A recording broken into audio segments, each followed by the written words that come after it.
history of Muslim journal, but the responsibility of the whole country. And that's how we should look at it, and that should be our spirit. So, what I want to say, and I'll talk today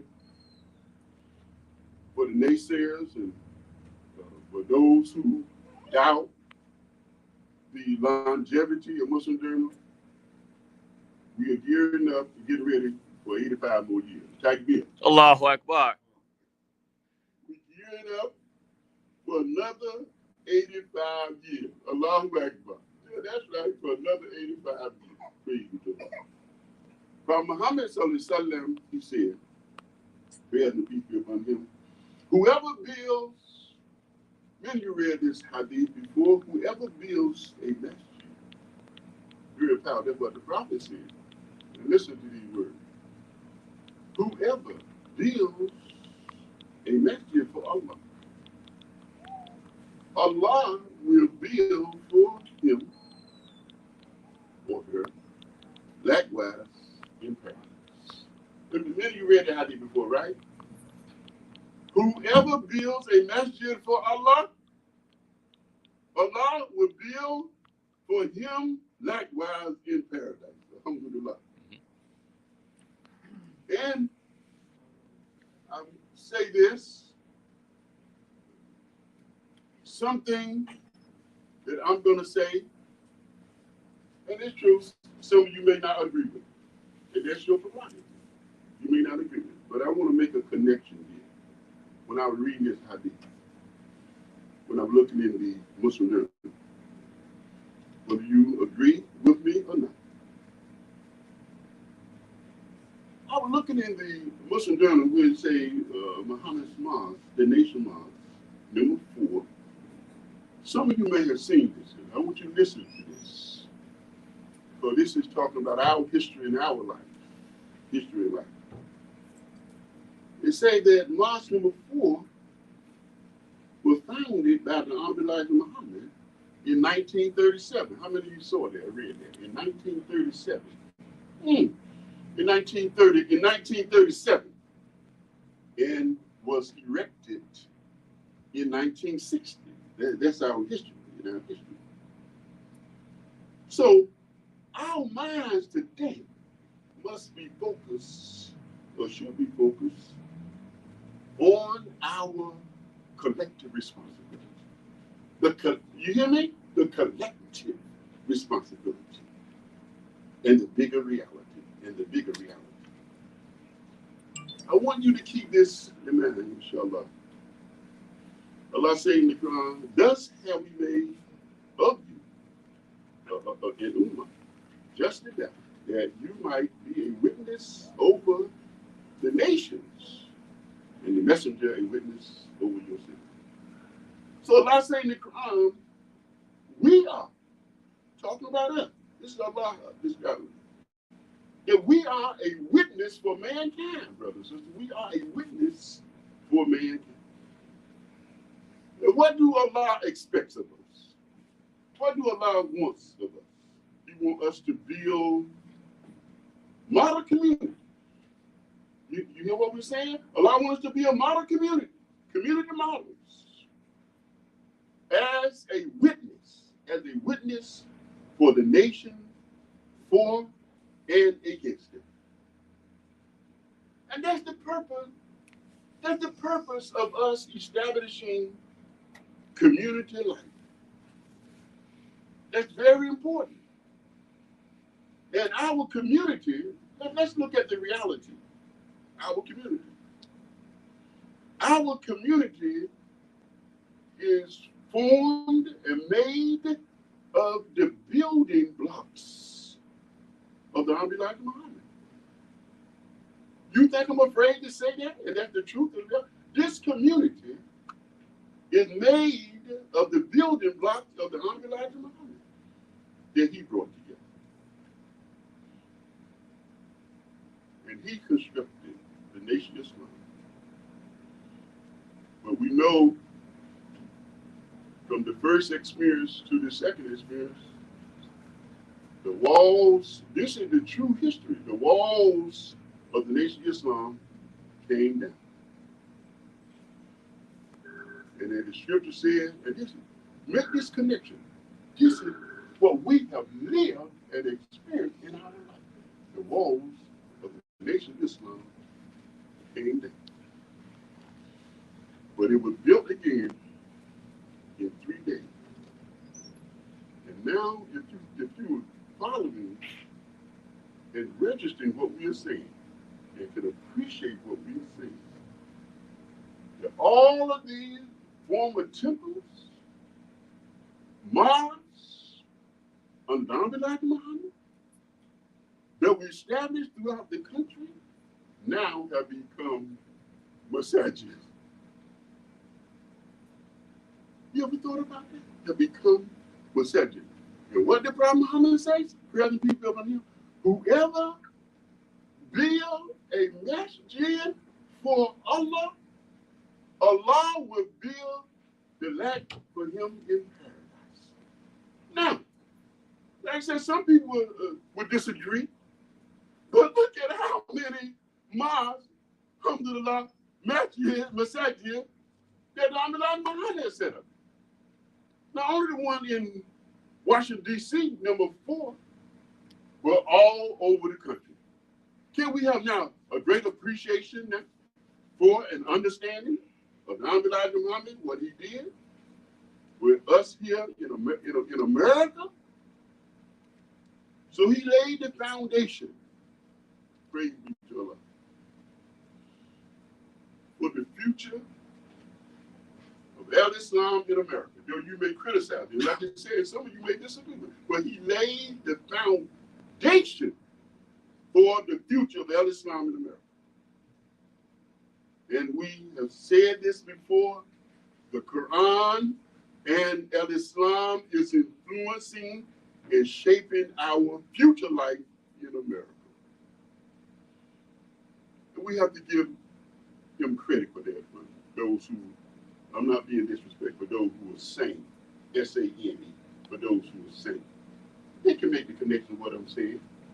Now, we're not saying that everything that he did was correct, everything he was correct, but Allah judged matter by intention. Look at all of the temples, the mosques of Islam all over the country now have been converted to Masjid.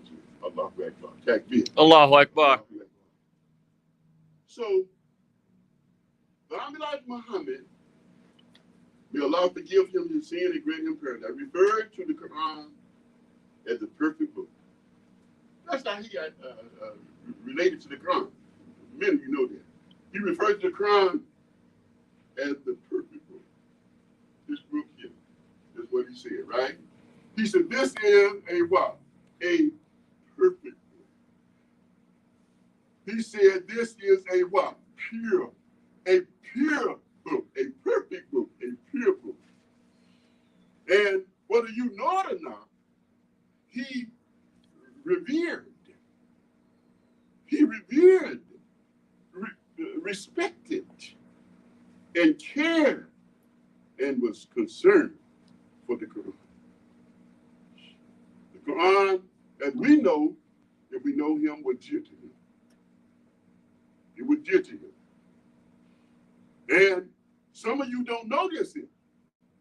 And that's why I like what Imam said. You shouldn't, don't listen to people that don't have the correct information. Because some of you will just listen to anyone with any type of garbage, you will listen to it. Some of us will listen to it. But don't listen to people that's not qualified and not knowledgeable of the history of the Nation of Islam and Al-Haqq. Don't listen to them.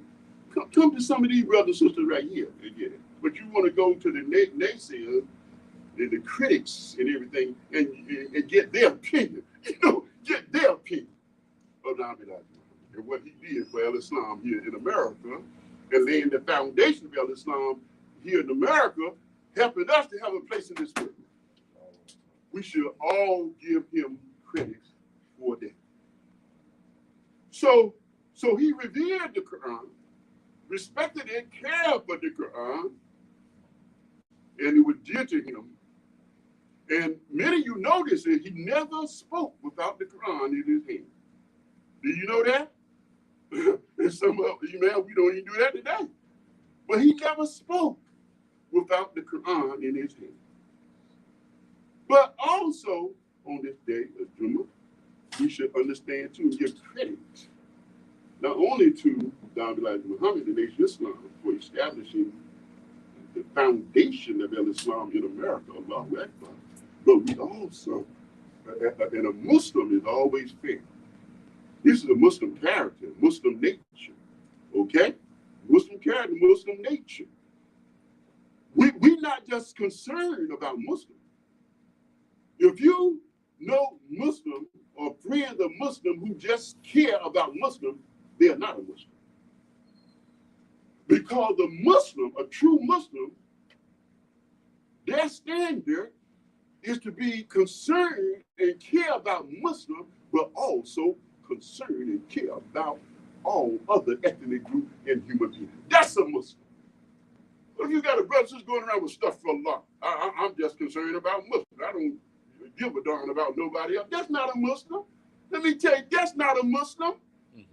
So a Muslim, a true Muslim, a real Muslim, a sincere Muslim, care for Muslim, but they care for their brothers and their sisters, their neighbors and friends. They care for them. They're concerned about all human beings. That's a real Muslim. Allahu Akbar.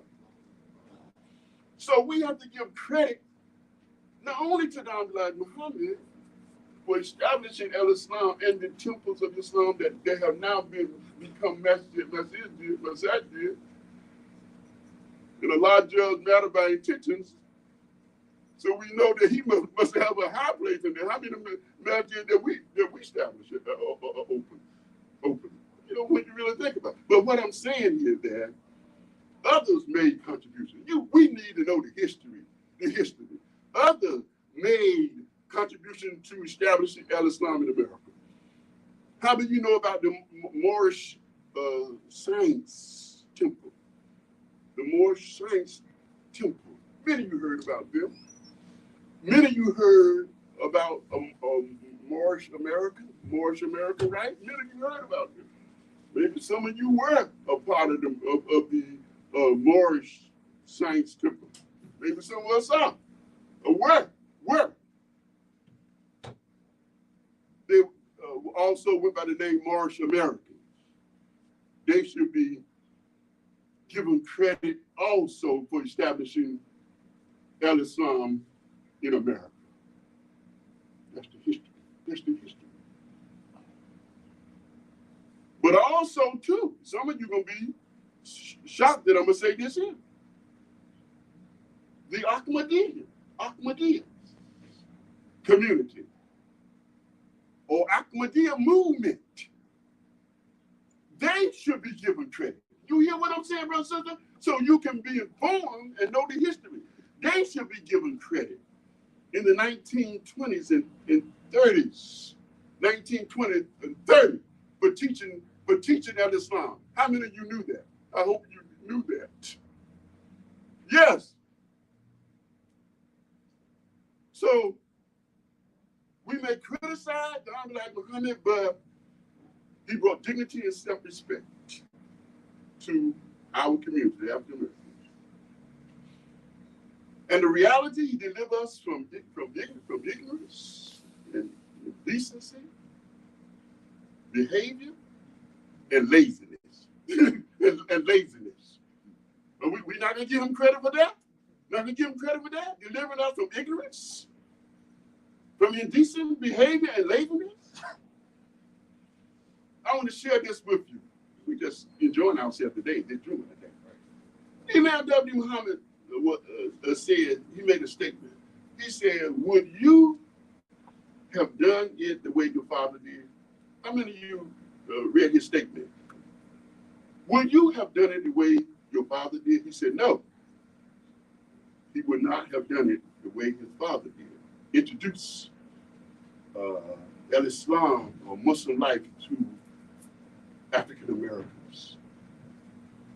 He said he would not have done it the way his father did. He said, I would have done it following what Allah taught in the Quran as the dignity for man. That's stated in the Quran by Allah. Understand and look at the wisdom that the truth is always more powerful than lies and myth. The truth, don't forget that. Anytime you get the inclination to tell a lie, the truth is always more powerful than the lie or myth. Because the myth and the lie is like drugs. After time, it's going to wear off. That's right. A lie and a myth is going to wear off at some time. So, the man made a powerful point. He said, I would have done it differently. I would have presented and introduced the Quran to the people based on the dignities stated by Allah in the Quran.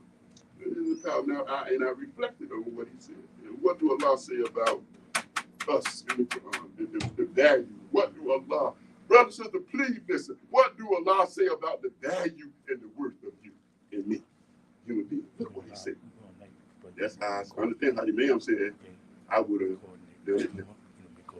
Allah say about us through Muhammad the Prophet, through Revelation, you are a servant of Allah.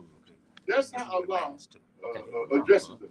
You are a servant of Allah. And Allah saying to us, talking to us. You hear what I'm saying? I'm excited. I'm excited. Allah talking to us, Revelation through Muhammad the Prophet. And Allah saying, you are a Khalifa. Then you can see why the man said he would have went it different. He would have brought what Allah said right in the Quran to the African American community people. But his father didn't do it that way. May Allah forgive him and grant him paradise. Amen. So Allah say, you are serving Allah, you are the Khalifa. Then Allah says about us that everything, I hope you're listening. I pray the Lord knows that. Then Allah, this is how Allah addresses us, his human creation. He said, you are made or created to be the servant of Allah, and you are a Khalifa. You are a Khalifa. Do you know who you are? Each and every. I hope that registered with you. I'm serious. What Allah is saying about you in the Quran. He's saying that each and every one of you are a what? Khalifa. Did that register? Did that resonate? That you are a Khalifa. Alhamdulillah. And don't that make you feel good? And then he goes on to say, he's speaking about our value and our worth. Allah, from the Quran. This is from the Quran. You're serving Allah, you're a Khalifa. And said that everything, now look what Allah goes on to say. Good God. Everything in this world was created to yield its service to you. If you just worship your Lord, your God, who created or made it. That's all he asks us to do. Then you are Khalifa. And that everything in this creation was made to give up its service and utility to you. If you just worship the one who created it or made it. Now, if that don't stay on you, that should, what we just said from Allah, that should stay on you. should stay on you. It should grow. Are you hearing me? It should stay on you. What we just read from the Quran, what Allah said about us, that should stay on you. That should stay on you. that should grow on you. And guess what? And you should never forget that. We should never forget what Allah said about how He speaks about our value and our work in the Quran. And you can see why the Imam said he would have gone at it differently. So we understand that now. From this day forward, we never accept mediocrity to just be mediocre in our performance. I'm talking to us, brothers and sisters. I'm talking to me too. Now that you heard that from the Quran, from Allah, revelation from Allah, you understand that? We should never accept mediocrity or mediocrity from ourselves. Never again going forward. Muhammad the Prophet said, when a believer do something, they do it with perfection. Now, I want to share something with us that's very important. When we understand what Allah says about our value and worth, if you're a sane person, then we know that we have to put Allah God first. Put Allah God first. Put Allah first. It's not complicated. Put Allah first. Our responsibility to Allah, to God, come first. We wake up in the morning, and we mentioned we hear the adhan. That's what we should hear when we wake up in our home. We should hear the adhan. Allahu Akbar. Isn't that the truth? That's the truth. It's not some spiritual teaching I'm giving right here. Now that's the truth. When we wake up in our home in the morning, Allah bless us to wake up. The first thing we hear is Allahu Akbar. God is great. Yeah, He's more important. You hear me? He's more important than anything else. He's more important. Allah is more important than anything else. That's the first thing you hear when we wake up. So we put Him first. And then who we put next in the line of importance? Is there any human being on this earth? Is there any human being that's on this earth that deserves to be respected and important? Who would that be? Who would that be? Prophet Muhammad. So, for a Muslim, Allah is first, then who's second? Prophet Muhammad. He's second. Because he is the model of human excellence. He's the model of human excellence. Is there another man that you can think of that's more important than Muhammad? No. More important than Muhammad. So now we got it right. Allah first, then Muhammad. Then what is next important? It is the Quran. Is there a more greater book? Is there a more important book? Not just on this earth, but in the world, in the universe. More important than the Quran? There's not another book on this earth or in the universe, in the creation, that's more important than the Quran. And Allah bless us with it. Takbir. Allahu Akbar. The greatest book on earth. The greatest book in creation, the greatest book in the universe. So, let me conclude the first part of the book with sharing this with you. When we hear the adhan, since we were talking about the adhan, the call for the prayer, these rituals that Allah taught Prophet Muhammad, that He taught us, are very important. They're very important, those rituals. But you know, we always say you just don't want the rituals, you want the meaning of the rituals. Because if you don't know the meaning of the rituals, you're in darkness. You're in darkness. So it's good to know the rituals, but it's more important to understand what the rituals mean. So, When we really offer prayer, what do? We say, Allahu Akbar, we put our hands to your ears. Be patient because some of you know this and some of you may not know this. Before we really make prayer, Prophet Muhammad taught us this. He guided us and led us to this way. We say, what? Allahu Akbar. And we raise our hands to our ears. Why do we do that? Why do we do that? We raise our hands to our ears, we say, before we start prayer. Though the Muezzin done said it many times. Allahu Akbar, he done said it many times. Then when the imam who leading the prayer, when he going to lead the prayer, he said, Allahu Akbar, put his hand right here, behind his ear. And guess what the believers behind him have to do? They have to do what? The same thing. They have to say, Allahu Akbar. Why? Why do we raise both our hands to our ears? And don't put it here in our heart. He said, we should say Allahu Akbar, put it here to your heart. Okay?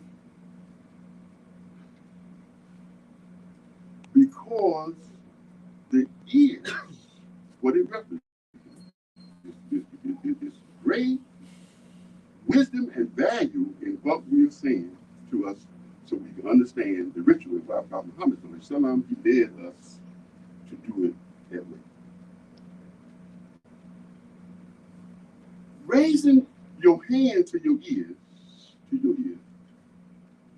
bring your hand there, is telling us that that is the beginning of life for the human being. That's what Allah teaches us. Raising our hands to our ears is the beginning of life for the human being. And that's teaching us. That the human being cannot have life unless he have intellect.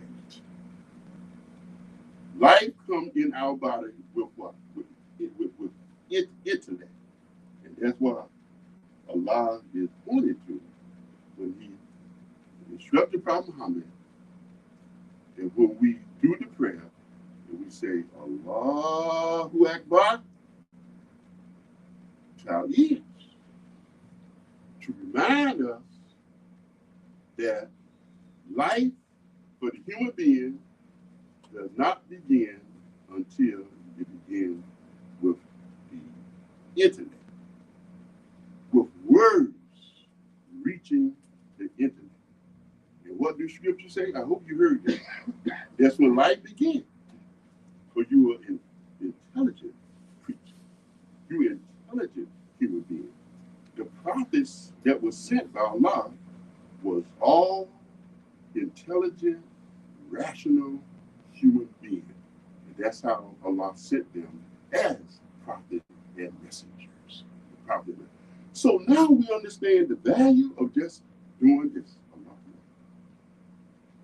It is to make us conscious again that you are not even a human being. And life doesn't really begin until words reach the intellect, until words reach the intellect. And what does scripture say in closing? What does scripture say? Hear the words of your Lord and live. Hear the words of your Lord and live. So isn't this important for us to hear Allah's message, to hear the truth, to hear his word? Isn't that the most important thing? For that to be fed into the intellect? You see where Prophet Muhammad was going with this? You see where he was going with this? But that's important. And for you who are listening, it's registering and resonating with you how important it is that we feed to cultivate the life within us. And you only can cultivate the life within you with words. That's why we put our hands here and not here. when we say Allahu Akbar, and then we go ahead on and pray. Now, pray to Allah that each and every one of you understand that. Rabbana atina fid dunya hasanatan wa fil akhirati hasanatan wa qina adhaban nar. Our Lord, give us excellent life and excellent health. Save us from the fires of sin and save us from hellfire. Ameen.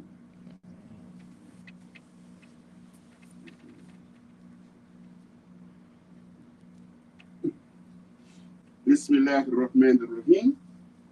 Wa sallallahu wa sallam ala Rasulullah Kareem.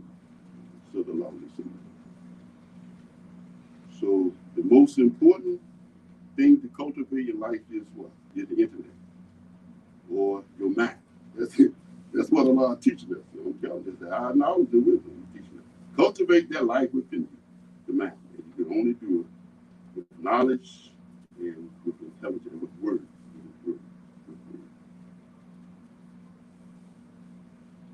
You know, in the Quran, it speaks about how Moses wanted to see Allah. Making sure Moses wanted to see Allah, but it fits right in with what we were talking about, the message we're trying to get over to. Moses wanted to see Allah. You know that, right? You read it in the Quran. That's in the Bible, too. He wanted to see Allah. Direct. So Allah told Moses, you can't see me direct. You can't see me direct. But if you look at the mountain and if it prevails, then you'll see it. When he looked at the mountain just crushed and went away. And Moses fell down in the swamp. And that's the thing when you think about it. How do you think you can look at Allah directly, see Allah? You can't even look at the sun directly, right? You can't look at the sun directly or anything else. How do you want to know Allah in His totality? Our brains and mind can't even take Allah in His totality. But Moses wanted to see Allah direct. And I was a little human. I wish I could see Allah too. Direct. I wish we could see. But Allah wants us to see Him and know Him. Allah don't want to be a secret. He wants to reveal Himself to us. He wants to introduce Himself to us. But some of us all spooky. Allah wants us to know Him. To know Him. But we can't see Him direct. If you ask the average Muslim, can you see Allah direct? The Muslim would say no. The same Muslim would say no. You can't see Allah direct. If you ask the same Christian, can you see God direct? They would say no. The same one. You ask the Jew, can you see God direct? They would say no. So all the religious community agree that you cannot see Allah. You cannot see God direct. So how can we see Him? That's what the Quran is teaching us. How can we see Him? We see Him not with these eyes, but we see Him with the eye of our brain, our intelligence. We see Him with our intellect. That's how we see Him. But to think that we can see Him direct, as Moses was saying, Allah manifest, show yourself to be direct. And Allah telling him, you can't see me. You can't see me. So now, we understand that we should teach this to our Christian brothers and sisters. You can't see Allah, you can't see God, you can't see the Creator direct. Not with these eyes. But you can see Him with the eye of the heart and the intellect. That's how we see Him. I want to share this something else with you too. So we say, hear the word of Allah, hear the word of your Lord, and live. How do we live? By hearing the word of Allah. That's how we live. Our word going into this ear, into our hearts and our soul, and our spirit, and our mind. And that's how we live. Is that right? So again, you can see the rationale of putting your hands to your ears and not putting it here on your heart. You know? The mind in our body, some of you know this, maybe you don't. The mind in our body work as a president. Our mind work as a president. We should know that. Our children, our mind work as a president. And the mind, where these words are going into, rules. The mind rules over the body like a government. This mind, right here, your mind, my mind, rule over this body like a government, like a government. Yeah, it presides a rule over the body like a government. That's your mind. And the mind is so powerful that it wants to know the opinion. The mind wants to know the opinion and also of the people and the support. That's what the mind wants to know. Very inquisitive. It's ruling over the government, over the body. It's ruling. And it wants to always know the opinion of the people and the supporters. The heart is different. And you can see why Prophet Muhammad led us to go here, right? To the ears, to say Allahu Akbar. And not here, to the heart. Now the heart is important too, right? All this is Allah teaching us in the Quran about our human creation. The heart represents the plural community. The plural community. That's what the heart is, the plural community. And the heart cares about everything in the body. It cares about the whole body. Why? Because do you know the heart circulates and feeds nutrients? That's what the heart do. It feeds nutrients to every part of the body. That's what the heart do. But the mind is interested as the president to govern. And like a government over your body, the mind is interested in its supporters and the opinion of the people. That's what the mind is interested in. But the heart, what it does, oh, praise be to Allah. The heart is sending nutrients to every part of the body. It feeds it. Even the hair. The heart is sending nutrients to the hair. And the heart is sending nutrients to the fingernail. Right, isn't that beautiful? To the fingernail. And the heart is sending nutrients all the way down to the toenail. Everywhere. Isn't that beautiful? So Allah wants us to cultivate our personal life. In language, if He's teaching us in language, it's what? Turn on your mouth. So we start our prayer with Allahu Akbar, and you don't begin to live until you heard something. Praise be to Allah. So when you hear these sounds going into your mind and your ear, you can live. You can live. If you can't hear sound, you know what science says? If you can't hear sound, you are deaf mute, and you can't speak. You can't speak unless you hear sound. Unless you hear sound. And not that this is science class, but all this is like coming from the Quran. This is coming from the Quran. They have now artificial ways to teach you to speak without hearing, that you don't even hear. You can't even hear sound. But they have now artificial ways. You know that, right? Artificial ways that you can speak without hearing sound. But for the most part, the brain needs to hear sound to bring life into your body. So, dear Muslim, I want to conclude by just tying this in with our presentation for today and with this. Muhammad says, whenever two or more believers decide to perform a work, they choose a leader. They choose a leader.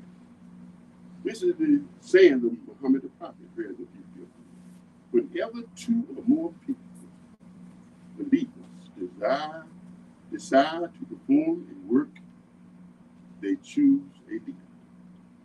And our community success requires that we choose a leader. We pledge our allegiance to Allah first and that leader to accomplish our goals and objectives. Do that make sense? That makes sense. So Allah gave us the Elijah Muhammad. Allah forgive him his sin. He gave us Imam W. Muhammad to help us get our inheritance and lead us to our destiny in America. That's the wisdom. That's what Allah gave us. And we believe that everything happened only by the qadr of Allah. Then Allah gave us the Elijah Muhammad and Imam W. Muhammad to help us get our inheritance and lead us to our destiny in America. And God said that He established us as a community model for all people on earth.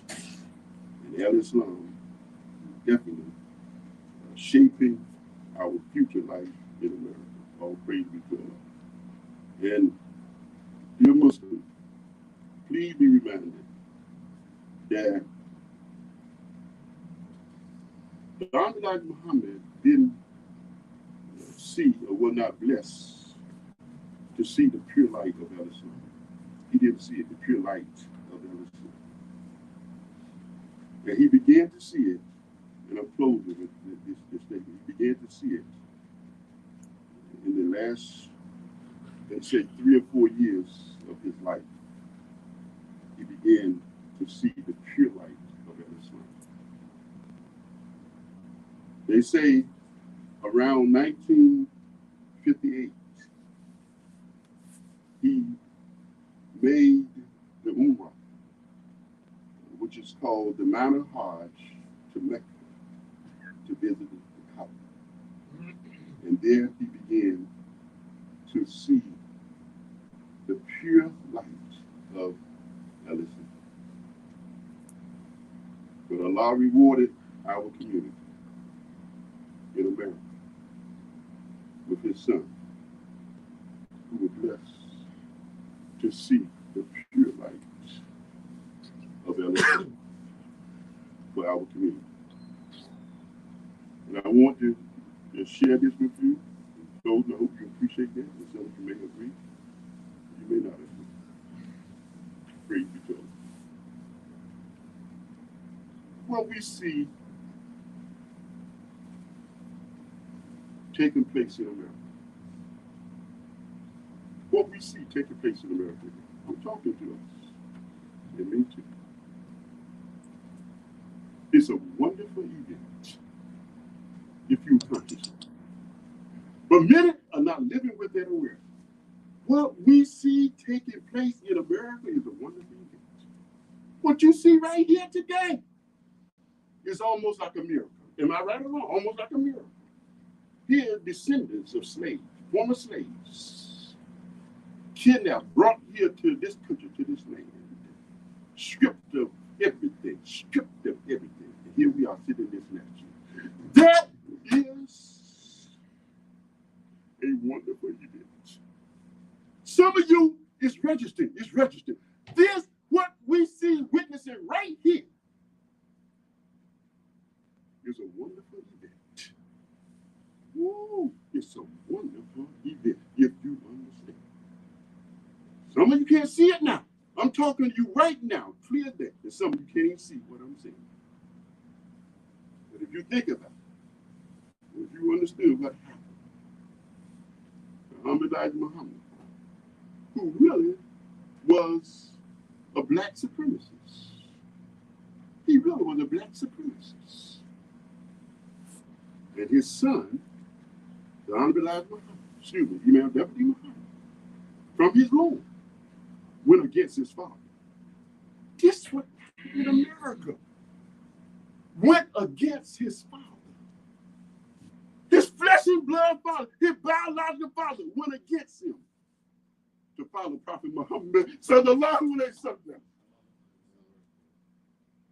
Tell me that's not a miracle. were saying, this is what's happening in our lifetime. His father is a black supremacist. And his son went against his own father to follow the Quran and Prophet Muhammad. I'm finishing, but I think it was.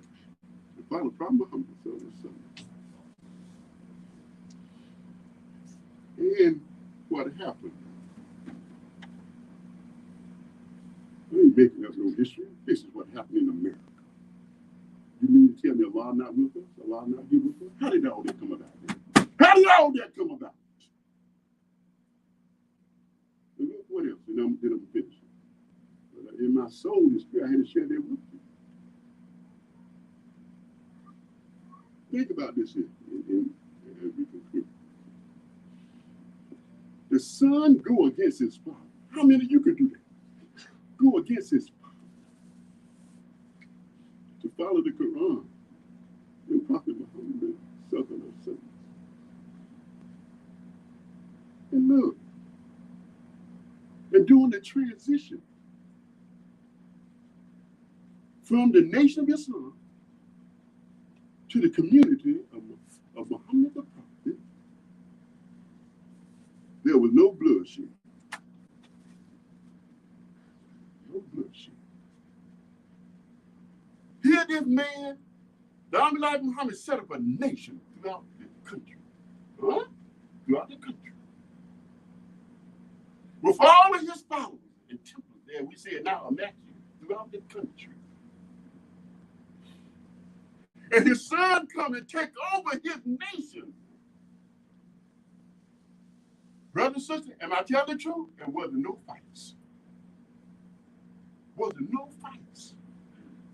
Don't you think that is significant? Don't you think that's important?